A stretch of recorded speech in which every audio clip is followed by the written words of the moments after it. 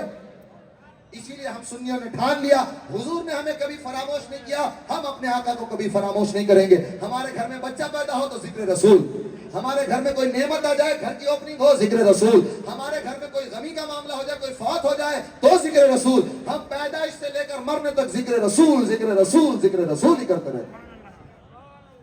اب آرہ کرے, اور یہ ذکر کیسے کرنا ہے؟ دب دب کے نہیں. ارے لوگ کیا کہیں گے, ارے ہمارے خاندان میں کچھ وہابی ہیں وہ ناراض ہو جائیں گے. نہیں نہیں نہیں, کائنات کے ہر رشتے سے بڑھ کر سب سے پہلا رشتہ مصطفیٰ کی وفاداری کا رشتہ ہے. صحابہ نے کیا کیا؟ جنگ بدر کا واقعہ پڑھیے, باپ بیٹے کے مقابلے میں, چچا بھتیجے کے مقابلے میں, بھانجا ماموں کے مقابلے میں, بھائی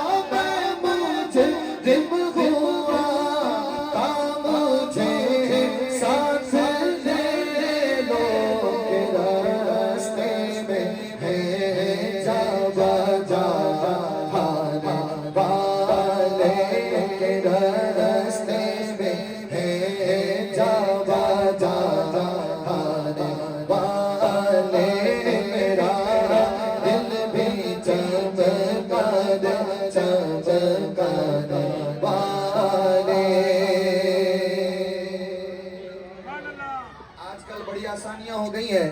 پہلے لوگ مدینہ شریف, مکہ شریف نور کے لیے جاتے تھے, اور ہم لوگ ٹور کے لیے جاتے ہیں. آسانیاں جتنا ہو گئی, دھیرے دھیرے لوگوں کے دلوں سے عظمت ختم ہو گئی. بعض آتا وہاں جا کے اس قدر تماشا کرتے ہیں, اس قدر تماشا کرتے ہیں, کعبے کو پیٹ دکھا کے سیلفیاں لے رہے ہوتے ہیں, اور وہاں کے حرمین شریفین کا تقدس پامال کر رہے ہوتے ہیں. ایک تماشا بنا دیا گیا حاضری مدینہ کو, جبکہ حاضری کس لیے ہے؟ وہ تو گناہ بخشوانے کا ذریعہ ہے.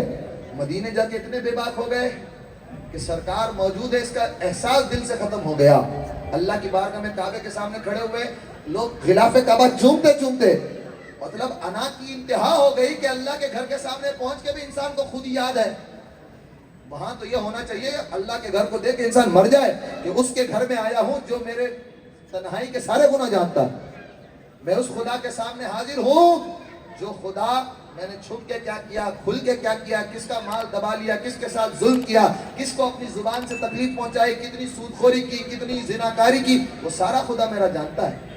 اس کی بارگاہ میں آیا ہوں, اس کے مبارک گھر میں حاضر ہوں. یہ وہ مبارک سرزمین ہے جس پر میرے مصطفیٰ کریم علیہ السلام نے قدم شریف رکھا. یہاں مصطفیٰ پیدا ہوئے اس شہر مبارک میں, اور وہ مدینہ کہ کائنات کی ساری عظمت ہے جس کی خاک پر قربان, اس مدینے میں کس منہ سے پاؤں رکھوں؟ حضرت کہہ رہے ہیں نا, حرم کی زمین اور قدم رکھ کے چلنا. ارے سر کا موقع ہے وہ جانے والے, اگر اس راہ مدینہ پہ تو سر کے بل بھی جائے تو بے ادبی ہے کہ اس خاک کو اللہ نے اتنی مرتبہ عطا فرمائی.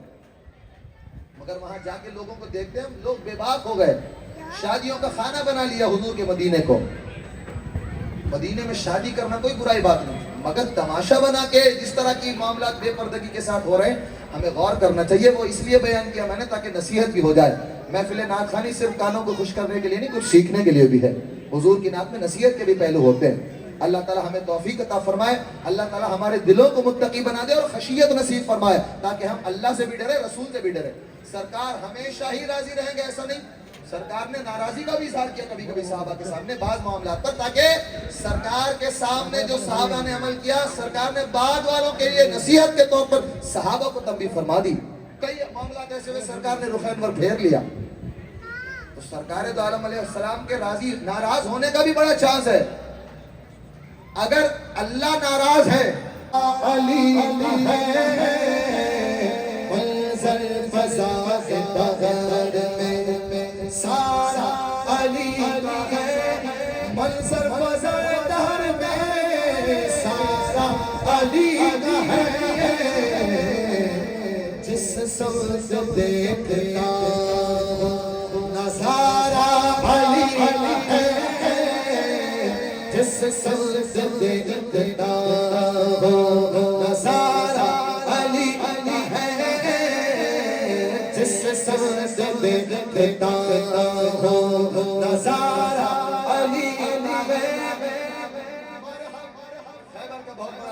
مرحب توری دو ٹکڑے, مرحب توری میں ہے سرے مقتل پڑا ہوا. مولا علی نے ایک تلوار ماری, دو ٹکڑے ہو گئے. گیا پھر اٹھا نہیں مرحب و نیم ہے سرے مقتل پڑا ہوا اٹھنے کا اب